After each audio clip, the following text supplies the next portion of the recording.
नीतीश कुमार के राज्यसभा जाने पर बौखलाया विपक्ष। तेजस्वी यादव का बड़ा बयान, कहा बिहार में अब रबर स्टैंप वाला मुख्यमंत्री बनेगा। वो लोग तो चाहते हैं कोई ऐसा मुख्यमंत्री हो जो रबर स्टैंप जो है वो मुख्यमंत्री बने। पप्पू यादव ने कहा नीतीश कुमार नहीं तो बेटे निशांत को बनाए बिहार का मुख्यमंत्री। कांग्रेस के नेता जयराम रमेश का बड़ा बयान, कहा बिहार में बीजेपी ने किया तख्ता पलट।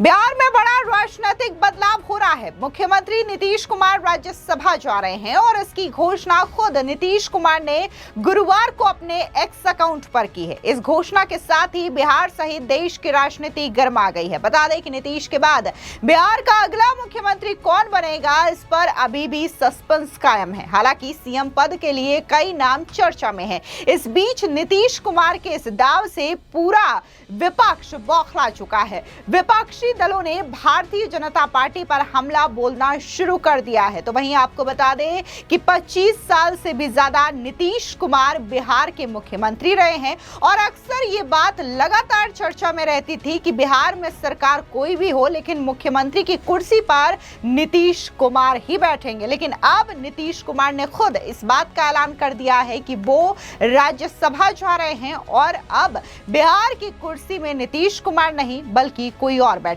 लेकिन कौन बैठेगा, इस बात को लेकर के अभी फिलहाल सस्पेंस बरकरार है। लेकिन इस बीच विपक्ष पूरी तरीके से बौखला चुका है।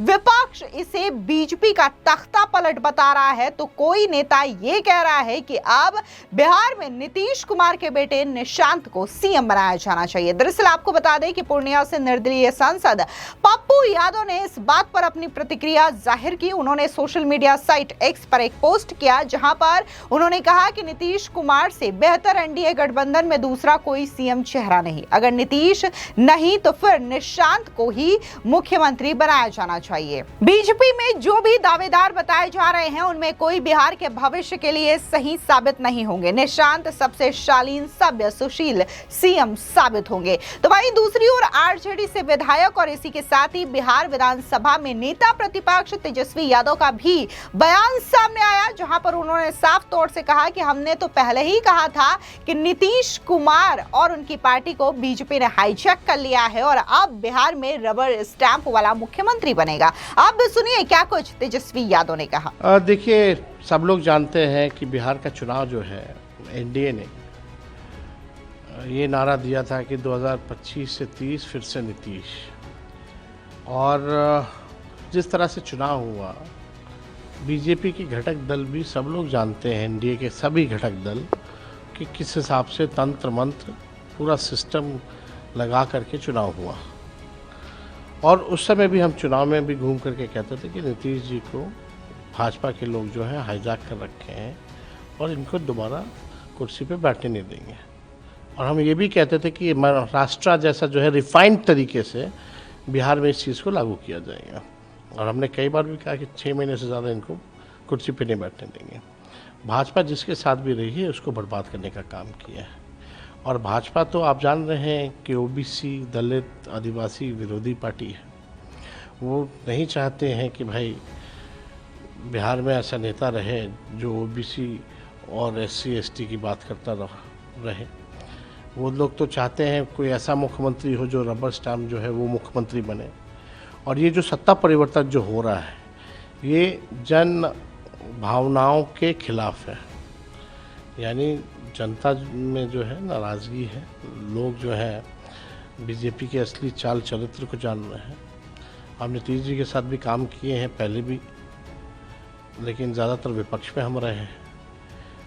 आप देखिएगा जब 28 जनवरी 2024 में वो छोड़ के गए थे, जब उनके पास कोई रीज़न भी नहीं था छोड़ने का, तब भी हमने कहा था कि भाई बीजेपी जो है अब इनको समाप्त करेगी।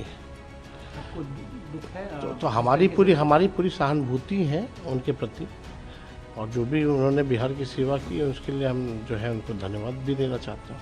कार्यकर्ता जो है बड़े आक्रोश में जेडीयू को देखे जा रहे हैं, हर जगह रो रहे हैं, चिल्ला रहे हैं। जेडीयू ऑफिस कार्यालय हम तो जान रहे थे जब ये बात कहा था 28 जनवरी 2024 को कि जनता दल यूनाइटेड खत्म हो जाएगी, लेकिन 2024 में एनडीए को, खासतौर पे बीजेपी को जो 400 सीट का जो बात करती थी वो उसके अनुकूल उनका रिजल्ट नहीं आया, इसलिए 1 साल डिले हो गया, वरना पहले ही खत्म कर देता।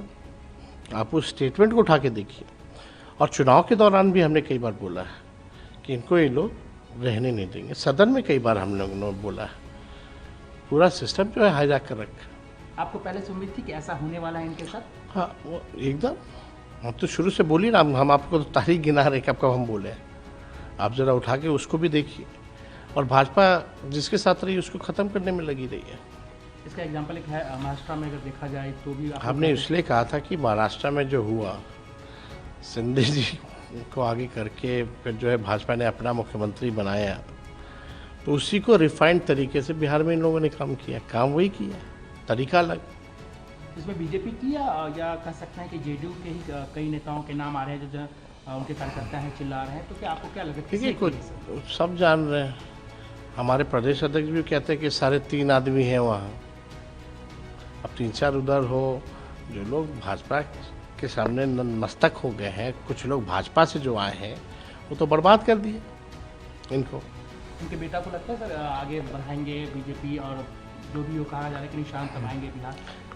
देखिए, निशांत को तो बहुत पहले आ जाना चाहिए, लेकिन जो 3.5 लोग हैं वो लोग आने नहीं दिए। कई लोग ऐसे हैं पार्टी में और पार्टी के बाहर ब्यूरोक्रेट्स हैं जिनका नाम आप खुलेआम लेते थे कि यही लोग पार्टी को हैंडल करेंगे, तो अब उनका क्या होगा जब नीतीश जी चले जाएंगे? अब आप देखिए आगे, अब देखिए क्या लूट मचता है बिहार में, किस हिसाब से भाजपा के लोग जो है बिहार को बर्बाद करेंगे। ऐसे ही अपराध इतना बढ़ा हुआ है जब से बीजेपी के हाथ में गृह मंत्रालय आया। भ्रष्टाचार बढ़ा हुआ है। सीएजी का रिपोर्ट उठा के देख लीजिए, 70,000 करोड़ का कोई हिसाब किताब नहीं है। इस बार जो सीएजी का रिपोर्ट आया उसमें कहीं तालमेल ही नहीं है। कहाँ है वो पैसा? अब बिहार के लोगों ने बर्बाद कर दिया। अब आगे की लड़ाई आप लड़ने के लिए तैयार है? नीतीश कुमार को एक समाजवादी ना, हम लोग एकदम लड़ेंगे भाजपा के खिलाफ। हम लोग हमेशा उसके विचारधारा के खिलाफ रहे हैं और लड़ेंगे, उनको हराएंगे। इसके अलावा बात अगर हम कांग्रेस पार्टी की करें तो कांग्रेस पार्टी ने भी नीतीश कुमार के राज्यसभा जाने को लेकर के अपनी प्रतिक्रिया जाहिर की है। कांग्रेस के नेता जयराम रमेश ने इसे बीजेपी का तख्ता पलट बता दिया है। दरअसल जयराम रमेश ने एक पोस्ट एक्स पर साझा किया, जहां पर उन्होंने कहा कि बिहार चुनाव प्रचार के दौरान भारतीय राष्ट्रीय कांग्रेस जो बात कह रही थी वो अब सच साबित हो गई है। G2 द्वारा रची गई साजिश के तहत बिहार में तख्ता पलटकर सत्ता पर कब्जा कर लिया गया है। कई मायनों में ये जनता के जनादेश के साथ बड़ा विश्वासघात है। तो वहीं कांग्रेस के नेता संदीप दीक्षित का भी यही कहना है कि ये बात कांग्रेस ने कई दफा कही थी। सुनिए क्या कुछ कांग्रेस के नेता संदीप दीक्षित ने कहा। इसमें देखिए कोई आश्चर्य की बात नहीं है। ये तो कांग्रेस बार बार कहती थी कि जो रवैया रहा है भारतीय जनता पार्टी का साथी दलों के साथ क्षेत्रों में, वो धीरे धीरे उन क्षेत्रों को, पहले उन पार्टियों को या उन लीडरों को बिल्कुल चूस लेना। जब वो कमजोर हो जाएं, उनका तब तक चेहरा इस्तेमाल करना जब तक चुनाव के लिए जरूरत है, और फिर अलग कर देना। ये भी यही हुआ है। ठीक है, नीतीश जी का चेहरा थोड़ा सा पॉपुलर था, ज्यादा जनप्रिय था। शायद इस चुनाव में लोगों को लगता था कि उनको नीतीश जी मुख्यमंत्री चाहिए, तो भारतीय जनता पार्टी ने ये सारी जो दूरगामी उनके प्लान थे ये छोड़कर सिर्फ ये लोगों को बताया और एक तरीके से बिहार की जनता को छलाया कि आपको नीतीश ही मिलेगा मुख्यमंत्री, आप इन्हीं के लिए वोट करिए, और सत्य सामने निकल कर आ गया। ये तो पहले से ही प्लान बना होगा, ये कांग्रेस भी कह रही थी और भी कह रहे थे। लेकिन बात ये बन जाती है कि जो वायदे आपने किए, जिस चेहरे के साथ आप चुनाव लड़े, जो 5 साल के लिए जिसको वोट किया था बिहार की जनता ने, उस वायदे का, उनका उस भरोसे का क्या हुआ? तो एक तो यही माने कि आपने चीटिंग करके वोट लिया, जो आप जानते थे पूरा नहीं हो सकता था, उसको आपने सामने रखकर बिहार की जनता को से वोट दिलवाया। क्योंकि मुझे पूरा विश्वास है, जो कम से कम फील्ड से खबरें आ रही थी, कि अंततः लोग नीतीश जी के चेहरे पर उस तरफ चले गए। अगर वो नहीं होता तो हो सकता है, मुझे पूरी संभावना है कि बिहार का चुनाव बिल्कुल उल्टा पड़ता और भारतीय जनता पार्टी और जेडीयू की सरकार नहीं बन पाती। अब इंडिया ब्लॉक के लिए क्या संभावना है आफ्टर नीतीश? नहीं, ठीक है, अभी तो उनके पास मेजोरिटी है अब वो देखेंगे, उनको जाने, उनके विधायक जाने और हमारा स्थानीय नेतृत्व जाने, उसके बारे में मैं ज्यादा कुछ नहीं कह सकता। वहीं दूसरी ओर जहां आरजेडी के नेता तेजस्वी यादव ने इस मामले को लेकर के अपनी प्रतिक्रिया जाहिर की है, तो आरजेडी सुप्रीमो लालू प्रसाद यादव की बेटी रोहिणी आचार्य का भी इस मामले में रिएक्शन सामने आया है। दरअसल रोहिणी आचार्य ने अपने एक लंबे पोस्ट में कहा कि बार बार बेवफाई करने वाले नीतीश कुमार जी, अपनी बदहाली के लिए आप खुद जिम्मेदार हैं। आपके साथ आज जो हो रहा है आप उसी के हकदार हैं। इसके अलावा आरजेडी के नेता मनोज कुमार झा का रिएक्शन भी आया। उन्होंने कहा कि तमाम बातें अपनी जगह, ये नीतीश कुमार जी की भाषा नहीं है। विरोध और समर्थन दोनों में हम उनके साथ रहे हैं। ये ट्वीट दिल्ली से लिखा गया है। यानी कि यहाँ पर मनोज कुमार झा का कहना है कि यह फैसला नीतीश कुमार का नहीं बल्कि दिल्ली के लोगों का है। सुनिए क्या कुछ मनोज कुमार झा ने कहा। एक बात कहूं, आपके इस ट्वीट के का जिसका आपने उदाहरण दिया, तमाम बातें अपनी जगह, ये नीतीश जी की लैंग्वेज नहीं है। विरोध और समर्थन दोनों में उनके साथ रहे, ये दिल्ली में लिखा गया ट्वीट। मतलब कितना बचकाना लगता है ये सुनना भी। मतलब मैं कहूँगा, हमारी छोड़िए, बिहार में किसी बच्चे, किंडरगार्टन के बच्चे से कहिएगा ना कि ये ट्वीट इसका मतलब क्या समझते हो, वो कहेंगे कि ना, ये पटना में नहीं लिखा गया, ये दिल्ली में लिखा गया। मतलब ये कोई बात हुई? लॉन्गेस्ट सर्विंग चीफ मिनिस्टर, और मैं राज्यसभा में जाना चाहता हूँ। और अभी जो मैं विजुअल्स देख रहा हूँ, लोग पचा नहीं पा रहे, खास करके इनका जो कोर आधार समूह है, उनको लग रहा है कि ये पूरा का पूरा किसी ने कॉम्प्राडोर की भूमिका निभा दी है, किसी ने या कुछ लोगों ने मिल करके। तो जाहिर तौर पर अगर भाजपा को लग रहा है कि आज तीसरी हो गई, उन्होंने शिंदे साहब वाले वर्जन में काफी इम्प्रूवमेंट करके बिहार में एक नया संस्करण लाया है, जिसको मैंने आपके माध्यम से पहले कहा था, मादुरो वर्जन, देसी वर्जन ऑफ मादुरो। लेकिन इसकी गूंज, इसकी इम्प्लीकेशन कई वर्षों तक रहेंगे। रही बात हमारी लीडरशिप की, हमारी पॉलिटिकल एंटिटी की, तो हम संघर्ष करेंगे, आमने सामने की लड़ाई है। अब तो कहने के लिए भी नीतीश जी नहीं बचे, बीजेपी ने उनको गायब कर दिया। और ये क्षण ऐसा है जिसमें आपको मैं एक बात कहूं कि बिहार की धरती में इस तरह के प्रयोग महाराष्ट्र की तरह सफल हो जाएंगे, इसमें मुझे शंका है। नीतीश कुमार जी के पार्टी के आपने भी देखा है, कल से तमाम जो उनके नजदीकी लोग हैं, उनका बयान आया कि ये फैसला नीतीश कुमार जी को ही लेना है, नीतीश कुमार जी की ही पार्टी है। काश ये सच हो, काश ये सच होता। आपके 100 सवाल के जवाब में मेरी वही बात, काश ये बातें सत्य होती, सत्य प्रतीत होती, सत्य दिखती, सत्य अवतरित होती। सत्य नहीं है। सत्य यही है कि ये स्क्रिप्ट दिल्ली में लिखी गई है और किसी हैंडलर ने जो कॉम्प्रोमाइज्ड है उसने पोस्ट किया।